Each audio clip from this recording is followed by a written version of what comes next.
આપ સર્વોને હેતપૂર્વક જય શ્રી સ્વામિનારાયણ। આજની સત્સંગ કથા વાર્તા નિજ મંદિર સાવરકુંડલા।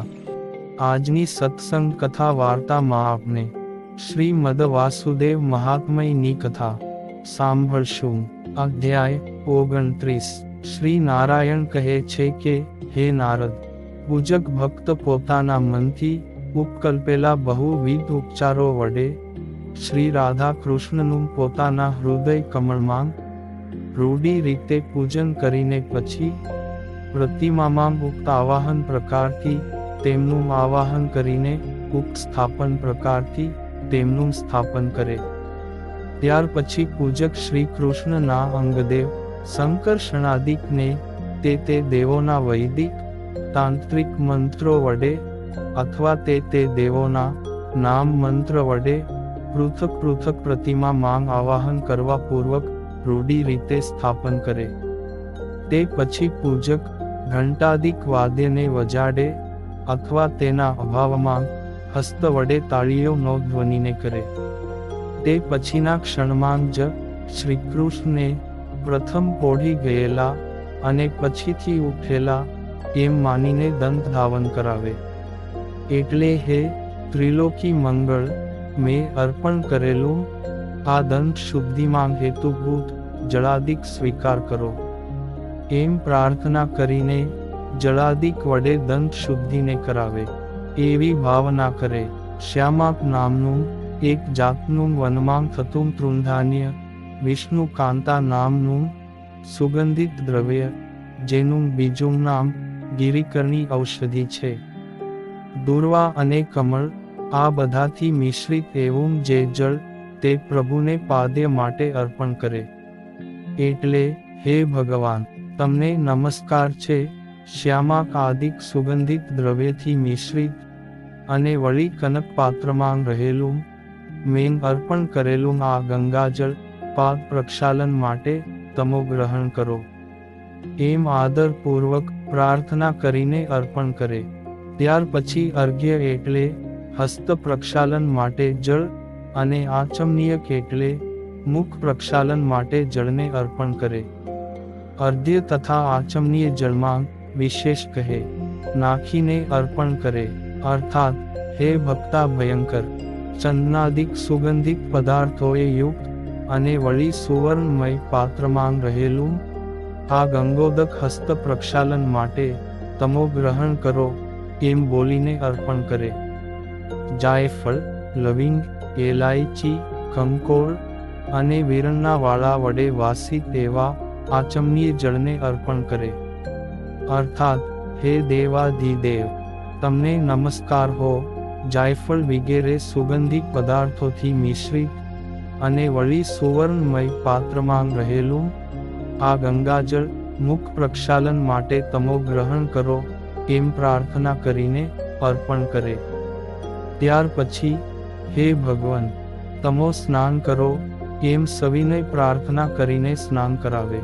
તે જ સ્નાનના પ્રકારને કહે છે કે પ્રથમ ભગવાનના અંગમાં મોગરો, ચંપો વગેરે સુગંધિત પુષ્પોથી વાસિત કરેલા તેલ અત્તરથી મર્દન કરે। તે પછી સુગંધિત કુમકુમ, અગરો આદિકના ચૂર્ણથી ઉદ્ધર્તન કરે। પ્રથમ ચોળેલા તેલને આકર્ષણ કરી લે। તે પછી પૂજકે અવ્યગ્ર મનવાળા થઈને પંચામૃતથી સ્નાન કરાવવું। કેવા પ્રકારે? તો દૂધ, દહીં, ઘી, મધ અને સાકર વડે અનુક્રમે પૃથક પૃથક તેના વૈદિક તાંત્રિક મંત્રો ઉચ્ચારવા પૂર્વક ભગવાનને સ્નાન કરાવે। તે પછી સુગંધિત શુદ્ધ ઉષ્ણ જળ વડે ભગવાનને સ્નાન કરાવીને અભિષેક સ્નાને ઉચિત એવા પાત્રમાં ચંદન પુષ્પાદિક વડે સંક્ષેપમાં પૂજન કરે। ત્યાર પછી પૂજક દ્વિજ નિર્માલ્ય પુષ્પાદિકને ઉત્તર દિશા તરફ કાઢી નાખીને રાજન, રૌહીણ આદિક સામગિક મંત્રો બોલવા પૂર્વક અભિષેક કરે। અથવા જીતમ તે પુંડરીકાક્ષ આ મહાપુરુષ વિદ્યાના મંત્ર બોલીને, અથવા હિરણ્યવર્ણા હારિણી આ શ્રી સૂક્તના મંત્રો બોલીને અથવા અતો દેવા અવંતુ નઃ ઇત્યાદિ વિષ્ણુ સૂક્તના મંત્રો બોલીને અથવા સહસ્ત્રશીર્ષા પુરુષ ઇત્યાદિ પુરુષ સૂક્તના મંત્રો બોલીને અભિષેક સ્નાન કરાવે. દીક્ષા પામેલી સ્ત્રીઓ તથા શૂદ્રો તો ભગવાનના સહસ્ર નામો અથવા 108 નામો બોલવા પૂર્વક અભિષેક કરે. તે પછી ભગવાનને વસ્ત્રથી માર્જન કરીને અમૂલ્ય વસ્ત્રો પ્રેમપૂર્વક પહેરાવે. એવી જ રીતે રાધિકાજીને તથા બીજા સંકર્ષણાદિક અંગ દેવોને યથાશક્તિ વસ્ત્રોને ધરાવે. ત્યાર પછી ભગવાનને શ્વેત સૂક્ષ્મ ઉત્તમ ઉપવીત આપે અને અંગ દેવોએ સહવર્તમાન ભગવાનને રત્નજડિત સુવર્ણમય સુંદર કેયુર કિરીટ આદિક અલંકારોને યથાસ્થાન ધરાવે. અનંતર શિશિરાદિક ઋતુને અનુસારે અને લલાટાદિક સ્થાનને અનુસારે યથોચિત તિલક તથા અનુલેપન એટલે અર્ચા ને કેસર કપૂર કસ્તુરી આદિકથી મિશ્રિત એવા ચંદન વડે કરે. ભગવાનને ચંદનથી તિલક કરે તથા અર્ચાને કરે. રાધિકાજીને પણ યથોચિત અલંકારો ધરાવીને પત્રલેખા કે જેને પીલ કહે છે અને કુમકુમ મિશ્રિત અક્ષતો વડે ચંદ્રક કરે.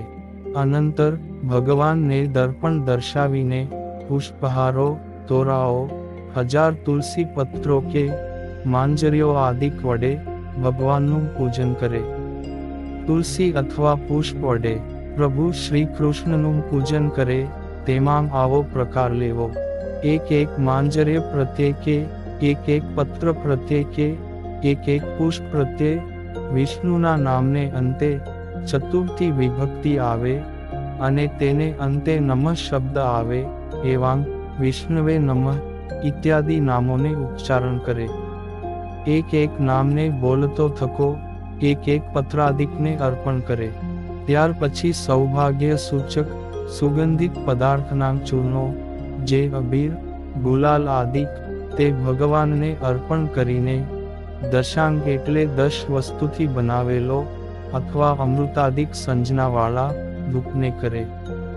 દશાંગ તથા અમૃત ધૂપનું લક્ષણ ભવિષ્યોત્તર પુરાણમાં કહ્યું છે જે નાગરવેલના પાનની જળના 6 ભાગ ગોળના 12 ભાગ લાખના 3 ભાગ નખલાના 5 ભાગ નાની હરડરાળ અને જટા માસીનો 1 ભાગ શિલાજીતના 3 ભાગ કપૂરના 4 ભાગ ગુગળનો 1 ભાગ આ સર્વને વેગાંગ મેળવીને બનાવેલા ધૂપને મુનિઓ દશાંગ નામથી કહે છે.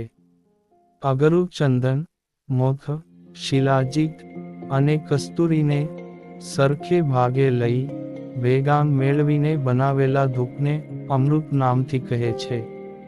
ત્યાર પછી 2 દિવેટો વાળો ઘીનો દીવો પ્રગટાવે. તે પછી યથાશક્તિ કરેલું શુદ્ધ મહાનૈવેદ્ય પકવાન આદિક ભગવાનને નિવેદન કરે. તે કેવું નૈવેદ્ય તો શીરો લાપસી દૂધપાક માલપુવા જલેબી ખાંડના લાડુ પૂરીઓ રોટલીઓ મગદળ ભાત બહુ પ્રકારના શાકો દહીં દૂધ અને ઘી આદિ ઉત્તમ સ્વાદિષ્ટ પદાર્થો જુદાં જુદાં પાત્રોમાં ભરેલા ને 4 પાયાવાળા પીઠ એટલે કે બાજોઠ ઉપર સ્થાપન કરે. તે પછી પૂજક તે સ્થાપેલું પકવાનાદિક નૈવેદ્ય ભગવાનને અતિ પ્રેમથી મધ્યે પાનીએ અર્પણ કરતો થકો થાળ બોલવા પૂર્વક જમાડે. જમાડતાં અર્ધો મુહૂર્ત એટલે 1 ઘડી થયા પછી હસ્ત પ્રક્ષાલન જળને અર્પણ કરે. શ્રી વિષ્ણુ સહસ્રનામ સ્તોત્રનો પાઠ થઈ રહે એટલો સમય જમાડે એમ વૈષ્ણવોનું કહેવું છે. ત્યાર પછી ભગવાનનો ઉચ્છિષ્ટ પ્રસાદ વિશ્વક્સેન આદિક પાર્ષદોને નિવેદન કરીને તે પ્રસાદને પોતા માટે બીજા સ્થળમાં સ્થાપી આવીને જ્યાં નૈવેદ્ય ધરાવ્યું હોય તે પૃથ્વીને ધોઈ લીંપીને શુદ્ધ કરે. ત્યાર પછી ભગવાનને મુખવાસ માટે રૂઢી રીતે બનાવેલી સોપારીનું ચૂર્ણ, લવિંગ, એલાયચી, જાયફળ, જાવંત્રી આદિક ઉચિત પદાર્થોએ યુક્ત એવી તાંબૂલ બીડી અર્પણ કરે.